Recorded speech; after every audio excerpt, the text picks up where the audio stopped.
জ্বালাই যাবো দিবে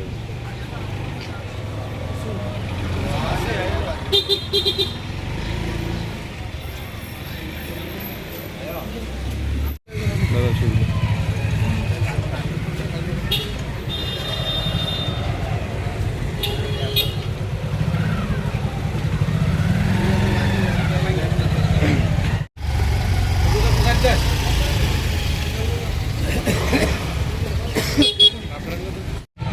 নন্দন কালকে রাত্রে হঠাৎ করে আমরা খবর পাই ভোর রাতে অত্যন্ত হৃদয় বিদারক যে ও বিলোনিয়া যাওয়ার সময় অ্যাক্সিডেন্ট করেছে। আমরা এখনও কিছু জানি না, পাইনি যে কীভাবে হয়েছে, কেন যাচ্ছিল, কারা ছিল।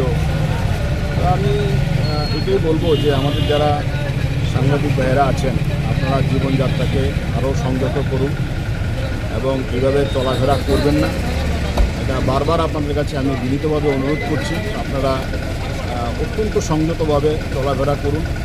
আপনি রাত্রেবেলা ভোর রাতের দিকে এত যাওয়ার দরকার ছিল না, এত ভোর রাতে না গেলে হয়তো এই দুর্ঘটনা ঘটতো না। আমি সবার কাছে এটাই বলবো, আজকে আমার শোক জানানোর ভাষা নেই যে নন্দন নেই আমাদের মধ্যে। কিন্তু অনেক ছোট, 45 বছর বয়স মাত্র, ভালো সাংবাদিকও ছিলেন। কেন যে এই ঘটনা ঘটলো সেটা আমি এখনও বুঝতে পারছি না।